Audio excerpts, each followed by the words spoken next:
Muito bem, queridos alunos, estamos de volta aqui para dar continuidade, então, no nosso conteúdo de física. Eu sou o professor Nelson Bezerra e eu agora vou revelar a vocês qual será o nosso conteúdo da aula de hoje, o nosso objeto de conhecimento. Então, veja bem, pessoal, na aula 16, a aula de hoje, nós teremos como objeto de conhecimento a eletrodinâmica, as maravilhas do movimento dos elétrons 2. No detalhamento, eletrodinâmica, e hoje nós estudaremos com detalhes a primeira lei de Ohm. É isso, pessoal. Conhecemos então qual é o conteúdo da nossa aula, vimos aí o nosso objeto de conhecimento, e agora vamos dar início à nossa aula de hoje.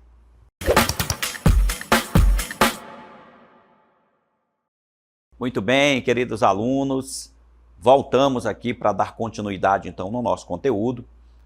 E nós hoje vamos falar de uma das mais importantes leis da física, né, conhecida como a primeira lei de Ohm. Essa lei ela rege o funcionamento dos resistores, das resistências, né, e ela faz uma relação, não uma relação bem simples, mas é uma lei muito poderosa, uma relação bem simples entre diferença de potencial, corrente elétrica, intensidade de corrente elétrica e a resistência do material, a resistência do resistor. Ela é conhecida como lei de Ohm em homenagem a um grande cientista alemão, Georg Simon Ohm. Observe aí, nós temos a imagem, né, desse grande cientista, esse grande físico, lá que em 1827, veja só, né?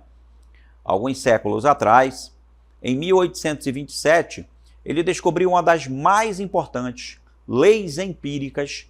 E aí, quando se fala de uma lei empírica, é porque essa lei ela foi deduzida através de experimentos, através da experimentação. Então, através de experimentos que ele fez com intensidade de corrente elétrica, diferença de potencial e materiais resistivos, né, que são os resistores, ele pôde, então, enunciar essa lei, e essa lei recebeu o seu nome.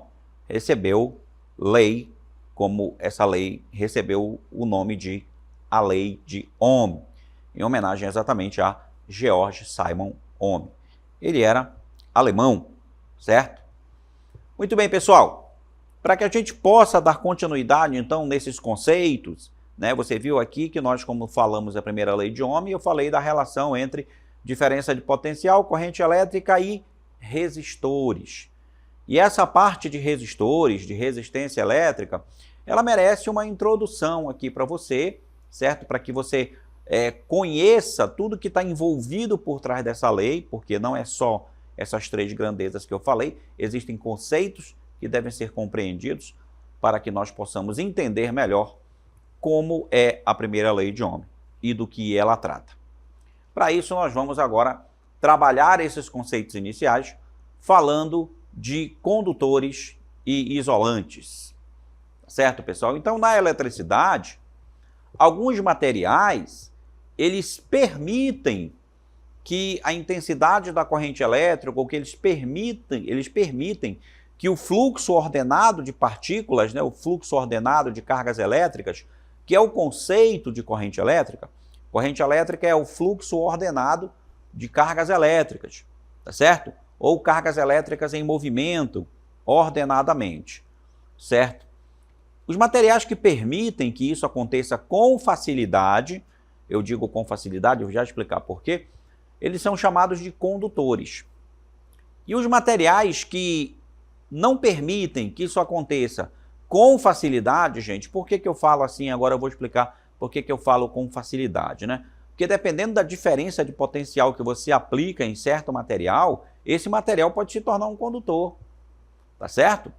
Veja bem, se eu tenho aí um pedaço de madeira, um lápis, por exemplo, que é feito de madeira e a madeira é considerada como um material isolante, se eu aplico aí uma diferença de 110 volts, eu não vou conseguir fazer com que as cargas elétricas presentes nesse material, porque a madeira é feita de elétrons, ela é feita de átomos, né? Como tudo na natureza, Se eu aplicar 120 volts, 110 volts, eu não vou conseguir obrigar que haja um fluxo ordenado de elétrons pelo material, portanto, não vai existir corrente elétrica sendo transportada por aquele lápis. Mas, pessoal, se eu aplicar 200 milhões de volts, ela vai fazer com que o lápis se torne condutor. Não tem jeito. Se eu aumentar a diferença de potencial, se eu obrigar de uma forma mais contundente que as cargas elétricas entrem em movimento, o lápis vai se tornar um condutor, aí não tem jeito, né? Eles são considerados isolantes para certas tensões que nós temos aí no dia a dia, né? 110 volts, 220 volts, né? O material pode ser isolante, mas se eu aplicar uma diferença de potencial muito grande, eu posso transformar aquele material num condutor.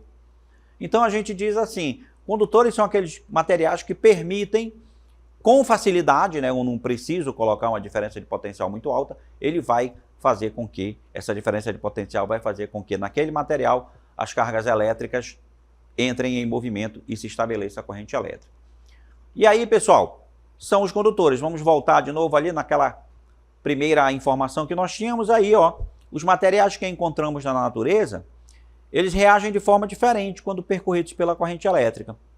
Aqueles que permitem que a corrente passe com facilidade são chamados de condutores.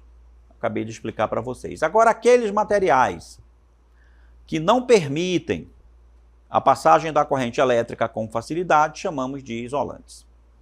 Ali na primeira figura, nós vimos que nós tínhamos alguns exemplos na figura de materiais condutores, né? Fios de cobre, certo? Fios de alumínio, né? Fios de ferro, né? São condutores. Geralmente os metais são bons condutores de eletricidade. Agora você vê aí, nessa informação, nessa imagem que nós temos aí para você, nós temos exemplos de alguns materiais que são considerados isolantes. A borracha aí, material feito ali da bota. Nós temos ali também uma borracha toda enrolada ali, que a borracha é um condutor. A madeira, a borracha é um isolante, né? Temos a madeira também, que é considerado como isolante, certo? E temos o vidro, também aí, que é considerado como um isolante, né, naquelas condições em que eu não aplico uma diferença de potencial muito elevada, né? Então nós temos aí exemplos de materiais que são isolantes, ou seja, que eles não permitem que as cargas elétricas entrem em movimento com facilidade, não permitem o fluxo das cargas, portanto, considerados como isolantes. Agora também, nós não temos somente a questão dos condutores isolantes, nós temos também uma classe intermediária, que a gente pode distinguir então essa classe intermediária, que ela vai ser chamada de semicondutor. É aquele material que está ali, né, entre um condutor e um isolante, né? Por isso que eles são semicondutores. E é a partir do momento que o homem descobriu as propriedades dos semicondutores, ele pôde dar um grande salto na eletrônica, porque esses semicondutores, esses materiais semicondutores, eles são utilizados para a construção de processadores de placas de computadores, por exemplo. Né? São os processadores que comandam, né, todas as placas, né? Você vê aí na imagem, a imagem de dois processadores aí que estão nessa placa. Nessa placa deve ser uma placa-mãe de um computador, e você vê aí a presença desses elementos em forma de um retângulo, que eles são os processadores. Esses processadores são feitos de materiais que nós classificamos como semicondutores. Então aí, ó, processadores feitos de silício, né, material que foi usado, né, são um exemplo de semicondutores, né? Pessoal, silício é areia, né?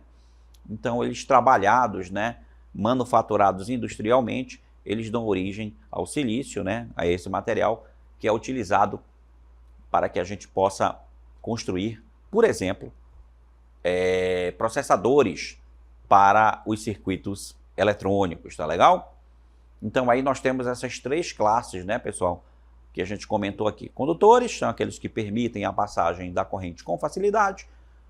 Os isolantes são aqueles que não permitem com facilidade. E os semicondutores, né, que estão ali, é uma classe intermediária, né? Eles estão ali exatamente entre o condutor e o isolante. Muito bem, pessoal. Agora vamos falar o seguinte. Como é que se dá, então, a corrente elétrica num circuito? Como é que a corrente elétrica flui num circuito? E para isso a gente vai apresentar aqui um pequeno circuito bem simples, né? Para que a gente possa explicar essa situação. Então veja, quando estabelecemos, né? Quando se estabelece uma diferença de potencial elétrico, claro, né? Que a gente chama de DDP, é uma sigla, né? Para diferença de potencial. Quando eu estabeleço essa diferença de potencial aqui, ó, através de um gerador, ou de uma bateria, ou de uma pilha, né? São esses elementos, esses dispositivos que permitem ao circuito essa diferença de potencial.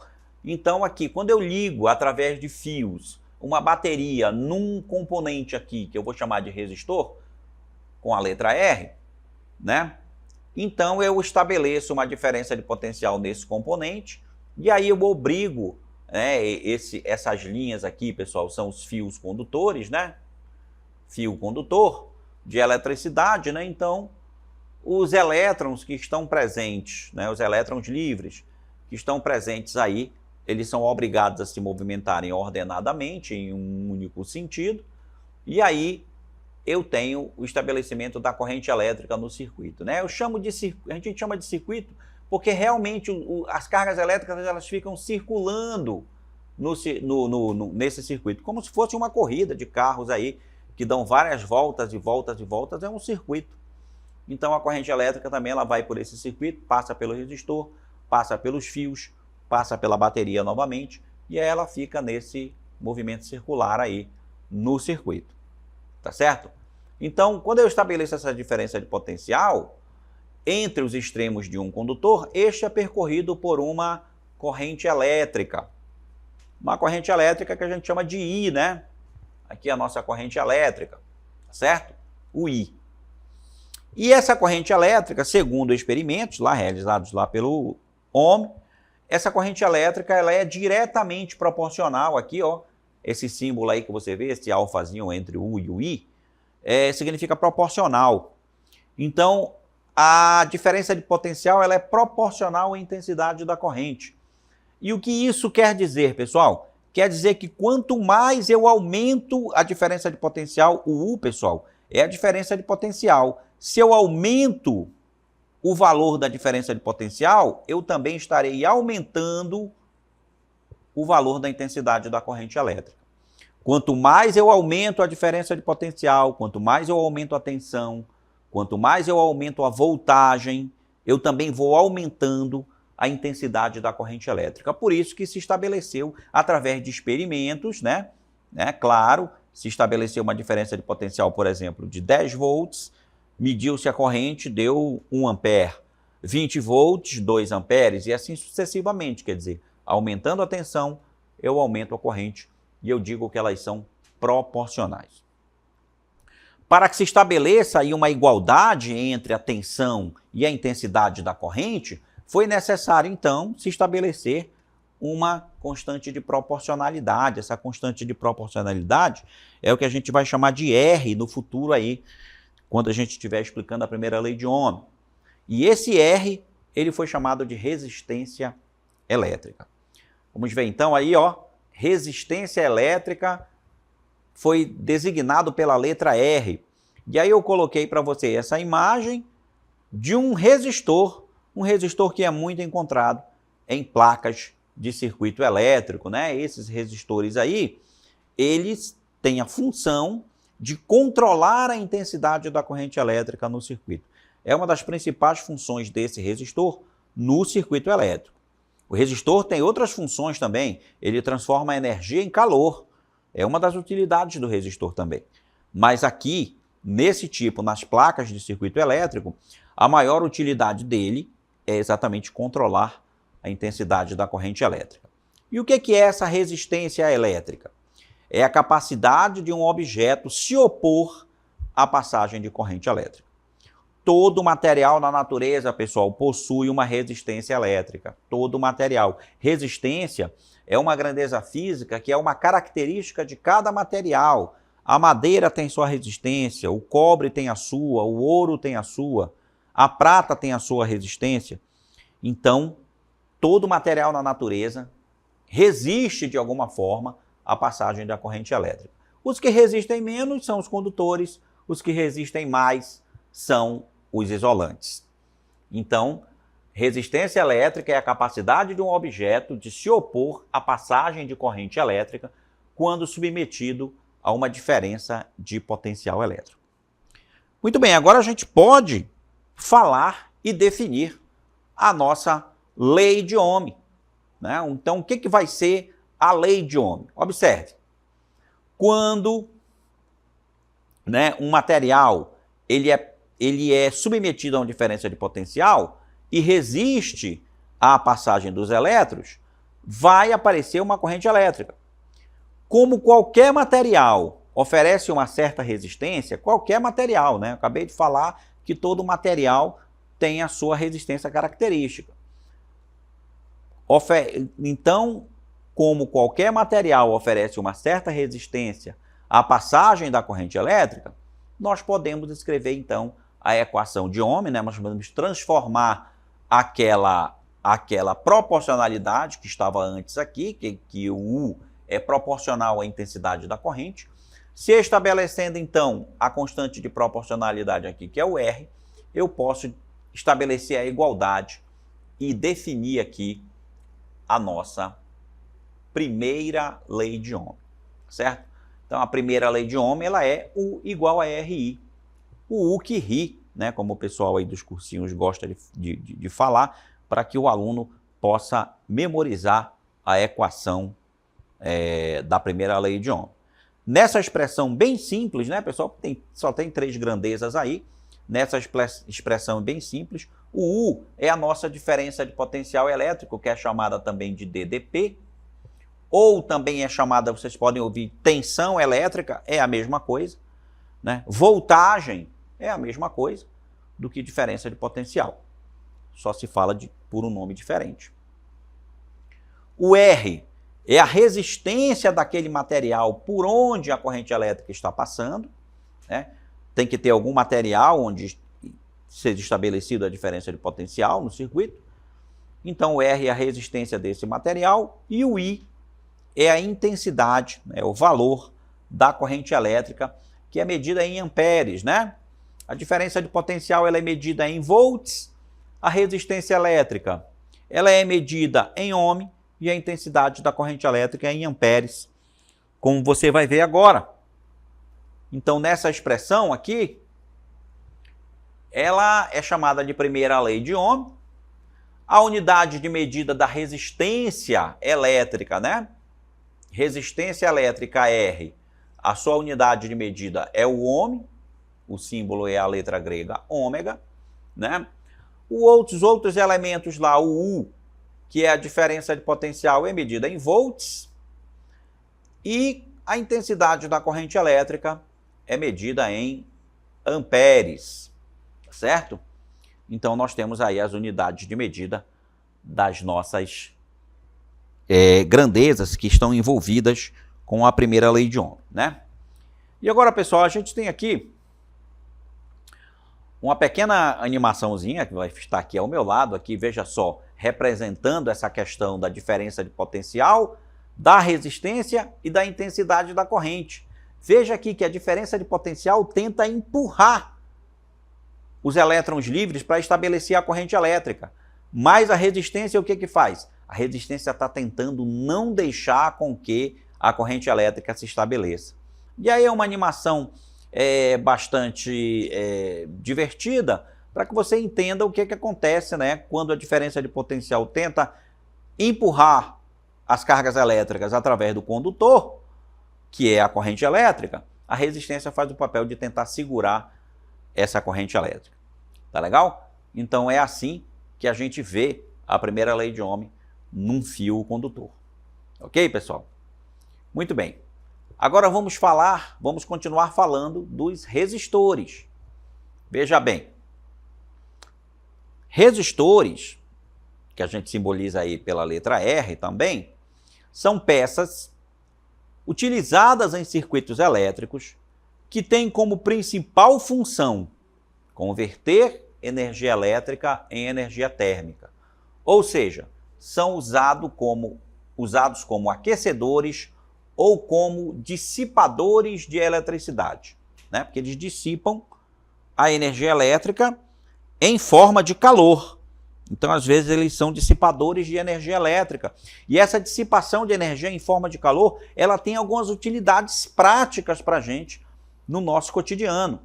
Alguns aparelhos utilizam essa propriedade dos resistores para transformar a energia elétrica em calor. Esses aparelhos que transformam a energia elétrica em térmica são denominados resistivos, por possuírem geralmente um resistor como um de seus componentes. E aí a gente vê alguns elementos que a gente utiliza no nosso dia a dia, né, que utilizam essa propriedade dos resistores, como, por exemplo, o ferro de passar roupas, né, o ferro elétrico. Lá dentro tem uma resistência elétrica que, quando a corrente passa por essa resistência, ela se aquece, ela dissipa a energia em forma de calor para aquecer a prancha para a gente passar as roupas. A chapinha, né, aquele modelador de cabelo, também é um exemplo. A gente tem também os chuveiros elétricos também que funcionam com o mesmo princípio de funcionamento. Até mesmo alarmes de incêndio, né, campainhas, utilizam essa questão da resistividade dos materiais para funcionar, das resistências, tá certo? Agora, pessoal, a gente vai separar os materiais resistivos em dois grandes grupos, né? A gente vai separar esses materiais em resistores ômicos e resistores não ômicos. E aí, quando eu falo que um resistor é ômico, é porque esse resistor aí, ele é bem comportado e ele obedece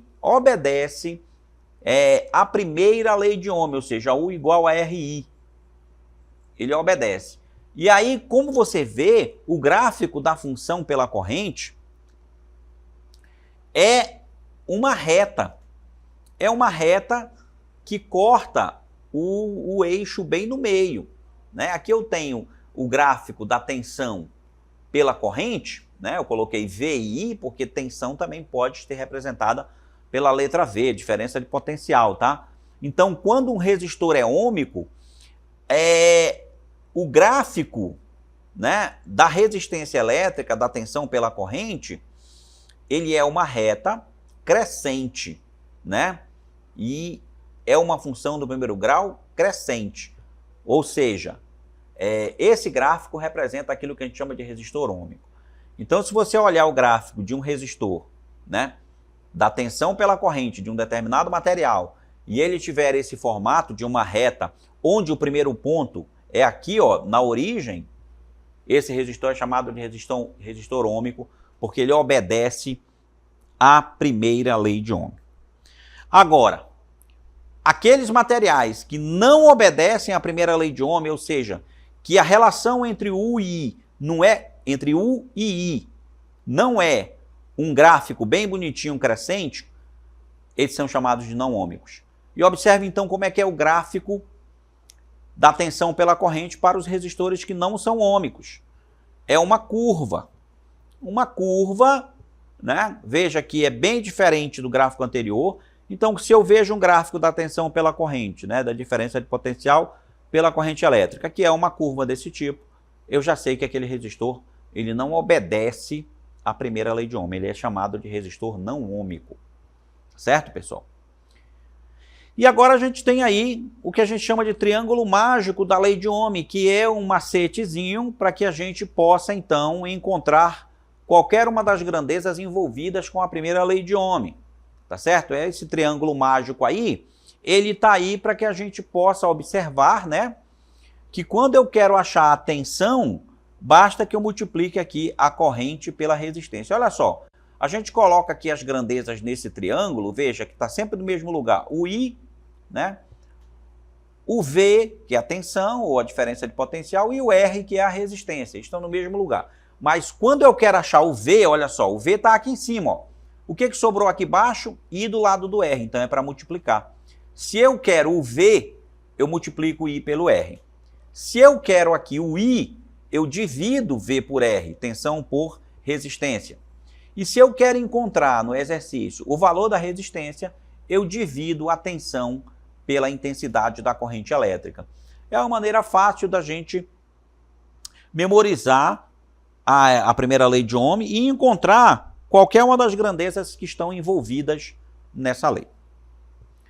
Muito bem, pessoal. Agora que a gente falou aí toda essa parte teórica sobre a primeira lei de Ohm, né, que nós vimos aí, como toda essa definição, nós vamos a um exemplo resolvido para a primeira lei de Ohm. Veja só, exemplo número 1. É aqui do SEMEAN de 2023. Um fio de alumínio é submetido a uma tensão de 24 volts e é percorrido por uma corrente elétrica de 3 amperes. Considere o fio como resistor ôhmico, então ele vai obedecer à primeira lei de Ohm, e eu vou calcular qual é a resistência elétrica. Olha aqui no triângulo mágico que quando eu quero resistência, eu divido a tensão pela corrente. Então aqui, como eu quero encontrar resistência, eu vou dividir a tensão, o U, pela intensidade da corrente elétrica. Pessoal, olha só, a tensão é 24 volts e a intensidade da corrente elétrica 3 amperes, está aí no enunciado.